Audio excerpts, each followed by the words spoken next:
Hello guys, welcome to gaming study point में आप सभी का स्वागत है। आज मैं यूपीएसआई के जीएस के कुछ 25 इम्पोर्टेंट क्वेश्चंस लेके आया हूँ।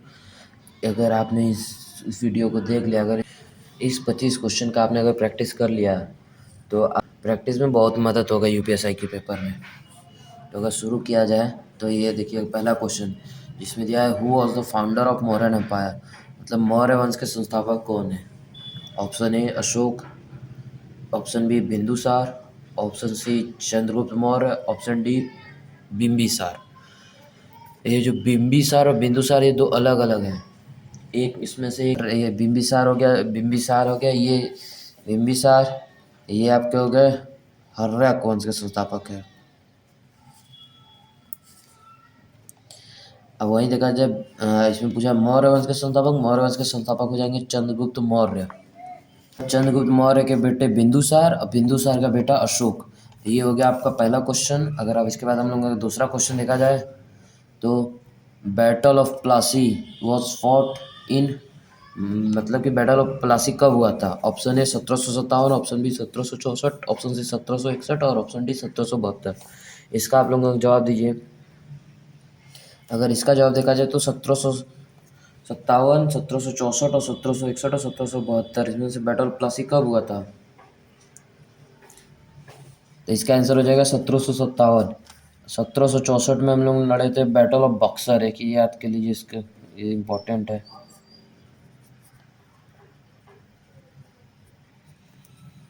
Battle of Buxar.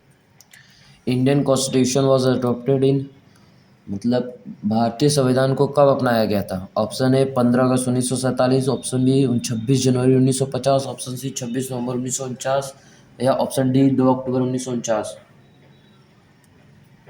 तो अगर इसका अगर हम लोग आंसर देखें तो इसका आंसर हो जाएगा 26 नवंबर 1949 को। ये हम लोग ने अपना तो इसी दिन लिया था, बट इसको हम लोग ने लागू किया था 26 जनवरी 1950 को। इस दिन पूर्ण संविधान लागू हुआ था।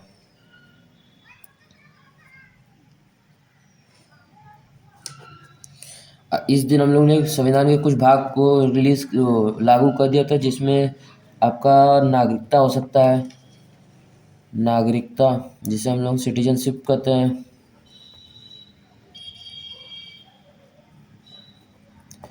जो भाग 2 में है, जिसका अनुच्छेद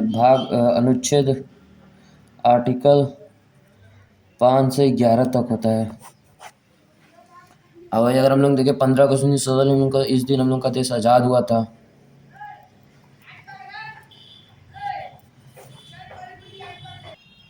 अब गाइस हम चौथा क्वेश्चन देखें तो इसमें दिया है, who is known as the father of Indian constitution, मतलब भारतीय संविधान के जनक कौन है।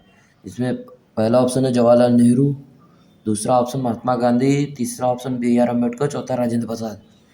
तो इसका सही जवाब हो जाएगा B R Ambedkar. B R Ambedkar ही हो, क्योंकि इन्होंने ये संविधान के जनक कहा जाता है, क्योंकि इन्होंने ये ड्राफ्टिंग कमेटी के अध्यक्ष थे। ड्राफ्टिंग कमेटी के अध्यक्ष थे जी। इसमें टोटल 7 सदस्य थे। अब गाइस अगर इसके बाद हम लोग अगर पांचवा क्वेश्चन देखा जाए तो दिया है कि the longest river of India इस भारत की सबसे लंबी नदी कौन सी है। अब ये क्वेश्चन जो छोड़ के आएगा तो वो फिर कहेगा कि मेरा यूपीएसआई नहीं निकला, तो इसका क्या ही किया जाए।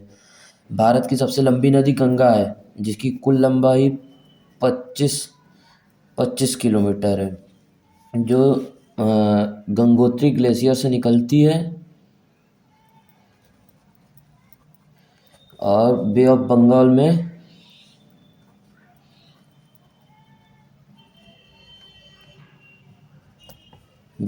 में ड्रेन होती है। इसके बाद अगर अगला क्वेश्चन देखा जाए, छठवां क्वेश्चन, तो which planet is known as red planet, लाल ग्रह किस ग्रह को कहा जाता है। तो इसका आंसर हो जाएगा आपका मार्स। क्यों ये लाल क्यों होता है, क्योंकि यहाँ पे आयरन ऑक्साइड की मात्रा ज़्यादा पाई जाती है, इसी कारण ये लाल हो जाता है। अब वही अगर देखा जाए तो सौरमंडल का सबसे बड़ा ग्रह देखा जाए तो ये हो जाएगा जुपिटर।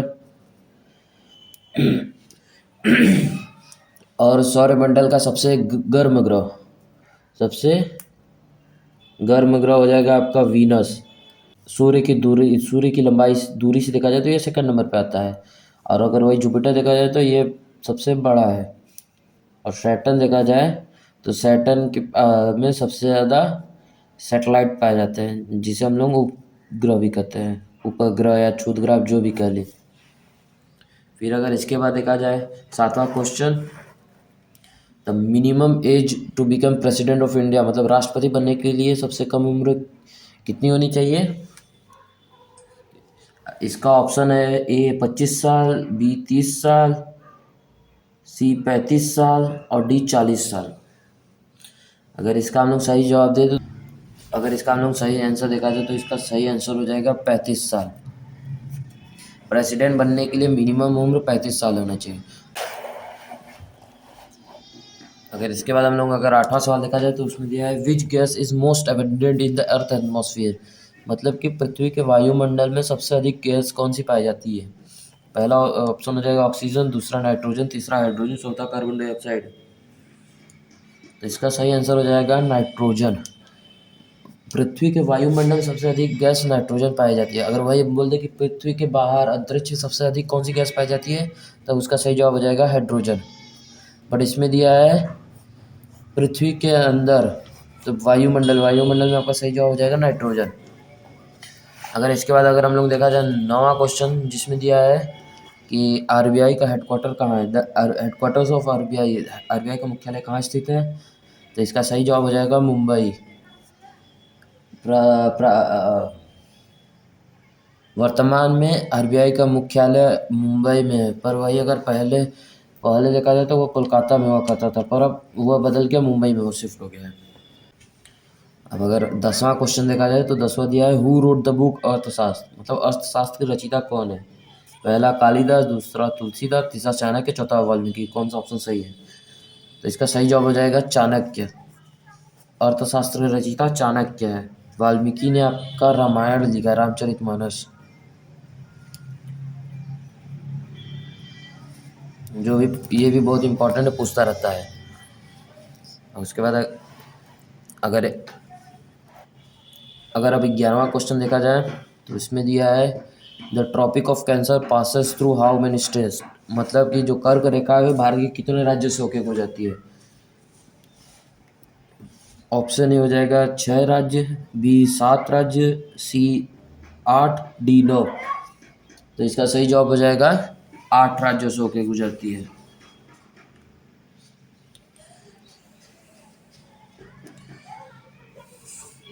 तो वो 8 राज्य कौन कौन से हैं। अगर वो देखा जाए तो सबसे पहले गुजरात के बाद राजस्थान, फिर राजस्थान के बाद एमपी, फिर छत्तीसगढ़, झारखंड, वेस्ट बंगाल, त्रिपुरा, फिर मिजोरम। ये हो गया 8 राज्य। 1, 2, 3, 4, 5, 6, 7 और ये 8। ये 8 राज्य से कर्क रेखा होकर गुजरती है भारत में, जो कि 23.5 डिग्री नॉर्थ में होती है। अगर अगर अब हम लोग 12वां क्वेश्चन देखा जाए, जिसमें दिया है which vitamin is produce in the human body of the sun through by sunlight. Of नहीं, इधर हो जाएगा बाई, मतलब सूर्य के प्रकाश से कौन से विटामिन का निर्माण होता है मानव के शरीर में। ऑप्शन ए हो जाएगा ए, बी, सी, डी। कौन सा सही होगा। इसका सही हो जाएगा विटामिन डी। विटामिन डी जिससे सनलाइट के थ्रू मानव के शरीर में निर्माण होती है। इससे मानव के हड्डियाँ हड्डियाँ ये मजबूत होती है। विटामिन सी खट्टे फलों में पाए जाते हैं। ये इम्पोर्टेंट याद कर लीजिए। फिर अगर हम लोग अगर 13वां क्वेश्चन देखा जाए तो largest state of India by area is, मतलब क्षेत्रफल के हिसाब से भारत का सबसे बड़ा राज्य कौन सा है। तो इसका सही जवाब हो जाएगा यूपी। 2000 से पहले एमपी था। 2001 से पहले एमपी था सबसे बड़ा राज्य, बट 2001 में इससे जब छत्तीसगढ़ अलग हो गया तो अब यूपी ही सबसे बड़ा राज्य है भारत का।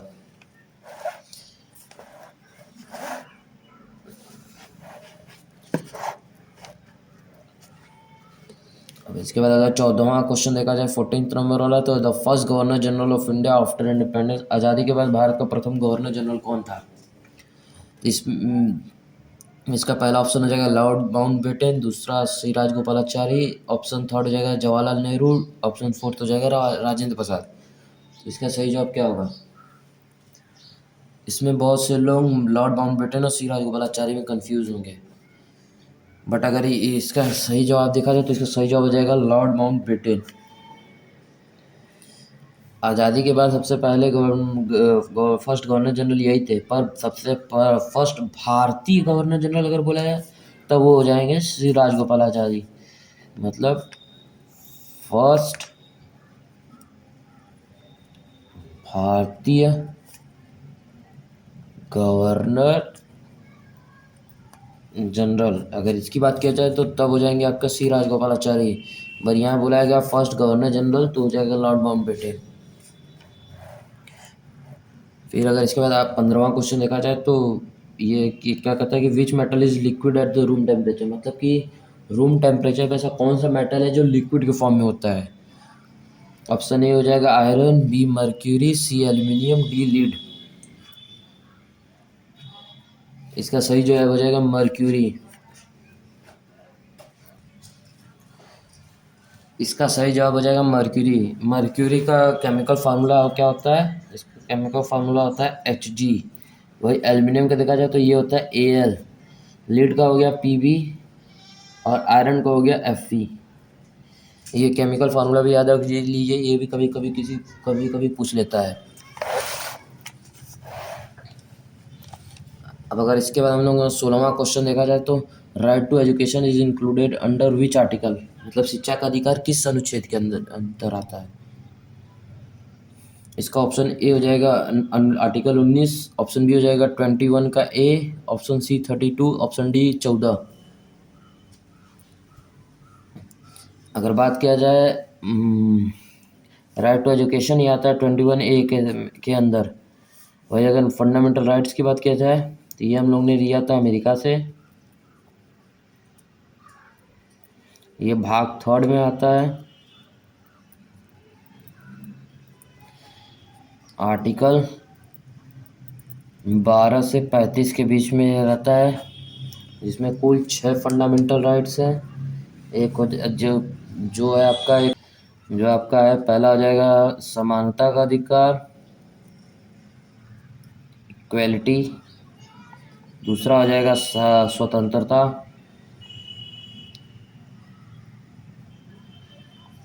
तीसरा हो जाएगा शोषण के विरुद्ध, राइट अगेंस्ट एक्सप्लॉयटेशन। फिर चौथा आपका हो जाएगा धार्मिक स्वतंत्रता। पांचवा हो जाएगा आपका अल्पसंख्यकों की स्वतंत्रता, राइट टू माइनॉरिटीज़। फिर उसके बाद आपका हो जाएगा आखिरी उपचार, राइट टू रेमेडीज़। पहले प्रॉपर्टी भी था एक। अगर समानता की बात की जाए, समानता आपका हो जाएगा 15 से 18 तक। फिर 19 से 22 तक हो जाएगा आपका स्वतंत्रता। 23 और 24 आपका हो जाएगा शोषण के विरुद्ध। 25 से 28 तक आपका हो जाएगा धर्म की स्वतंत्रता। 29 और 30 हो जाएंगे आपके माइनॉरिटीज़ की स्वतंत्रता। और उसके बाद आर्टिकल 31 पहले था आपका प्रॉपर्टी की थी, और आर्टिकल 32 हो जाएगा आपका उपचार, जिसे रेमेडीज कहते हैं। बट आर्टिकल 31 को रद्द करके भेज दिया गया इसको 300 के कम में, इसीलिए अब सिर्फ 6 ही फंडामेंटल राइट्स थे। पहले 7 हुआ करते थे बट अब 6 ही रह गए। अगर अब इसके बाद अगर हम लोग अब 17वां क्वेश्चन देखा जाए तो 17वां क्वेश्चन है the green revolution in India is mainly associated with, मतलब कि हरित क्रांति भारत में मुख्यतः किस पर थी? राइस, व्हीट, पल्सेस या मेज?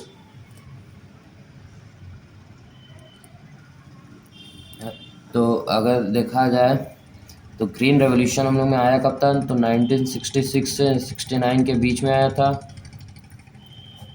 ग्रीन रेवोल्यूशन के जनक किसे माना जाता है भारत में ग्रीन रेवोल्यूशन के जनक है एम एस स्वामीनाथन को।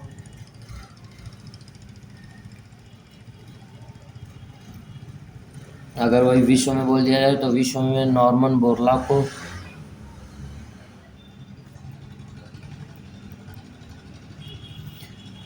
ये ग्रीन रेवोल्यूशन का सबसे ज़्यादा फायदा नॉर्थ में स्थित सारे राज्यों को हुआ था, पर अगर वही फसल में बोला जाए तो सबसे ज़्यादा फायदा गेहूं को हुआ था, जिसे व्हीट के नाम से भी जाना जाता है। अगर इसके बाद अगर 18वां क्वेश्चन देखा जाए तो 18वां क्वेश्चन है, which Indian freedom fighter gave the slogan इंकलाब जिंदाबाद। मतलब कि भारत के किस स्वतंत्रता सेनानी ने इंकलाब जिंदाबाद का नारा दिया था। इसके ऑप्शन है सुभाष चंद्र बोस, भगत सिंह, लाला लाजपत राय और बाल गंगाधर तिलक। अगर इसका सही जवाब देखा जाए तो ये हो जाएंगे भगत सिंह। अब इसके बाद अगर 19वां क्वेश्चन देखा जाए तो एसआई यूनिट ऑफ फोर्स। अब ये क्वेश्चन भी देख लीजिए, ये दूसरा क्वेश्चन होगा जो आपको फ्री के नंबर देके जाएंगे। तो ये आपके हो जाएगा न्यूटन। फोर्स का एसआई यूनिट न्यूटन हो जाता है।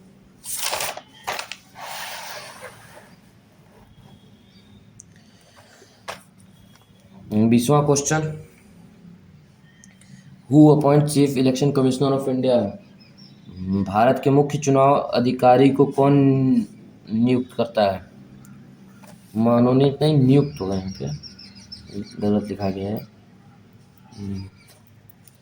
तो भारत के मुख्य चुनाव अधिकारी को कौन नियुक्त करता है। ऑप्शन ए प्रधानमंत्री, बी संसद, थर्ड हो जाएगा सुप्रीम कोर्ट, ऑप्शन 4 हो जाएंगे राष्ट्रपति।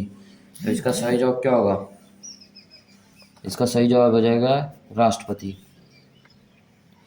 अगर इस वक्त देखा जाए मुख्य चुनाव अधिकारी कौन है, तो इस वक्त के मुख्य चुनाव अधिकारी हैं ज्ञानेश कुमार।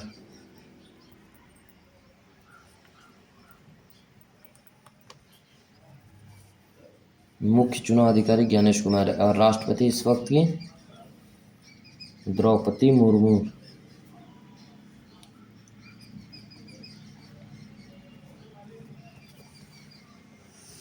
अगर अब 21वां क्वेश्चन देखा जाए तो अगला क्वेश्चन 21वां है, किस स्टेट को known as sugar bowl of India. इसका सही जवाब हो जाएगा यूपी। अगर अब 22वां देखा जाए तो ये भी देख लीजिए क्वेश्चन, ये आपको फ्री के नंबर देने वाले क्वेश्चन है। The national animal of India, Bharat का राष्ट्रीय पशु की बात की है। ये किसी को नहीं पता होगा, टाइगर। इसलिए तो बिना ऑप्शन का बच्चा मार के आएगा। अगर अब इसके बाद 23वां क्वेश्चन देखा जाए तो ये है, which movement was started by Mahatma Gandhi in 1942। मतलब महात्मा गांधी द्वारा 1942 में कौन सा आंदोलन चलाया गया था। तो इसका ऑप्शन फर्स्ट ऑप्शन हो जाएगा नॉन कोऑपरेशन मूवमेंट, जिसे असहयोग आंदोलन कहा जाता है। फिर दूसरा हो जाएगा सिविल डिसोबीडियंस मूवमेंट, सविनय अवज्ञा आंदोलन। ऑप्शन सी हो जाएगा क्विट इंडिया मूवमेंट और ऑप्शन डी हो जाएगा भारत छोड़ो आंदोलन, अरे खिलाफत मूवमेंट। इसका सही जवाब हो जाएगा, अगर हम लोग बात किया जाए नॉन कोऑपरेशन मूवमेंट जिसे असहयोग आंदोलन कहते हैं, ये आपका 1920 से 1922 तक चला था। 1922 में चौरी चौरा हत्याकांड के कारण इसे स्थगित कर दिया गया, रोक दिया गया। सिविल डिसोबीडियंस मूवमेंट 1930 से चालू हुआ था। 1930 6 अप्रैल 1930 जब महात्मा गांधी दांडी मार्च कर पहुंचे थे, उसी दिन इसको चालू किए थे। क्विट इंडिया मूवमेंट 1942 में हुआ था, जो इसका आंसर है। अब वही खिलाफत मूवमेंट देखा जाए तो ये 1918 1917 के लगभग हुआ था।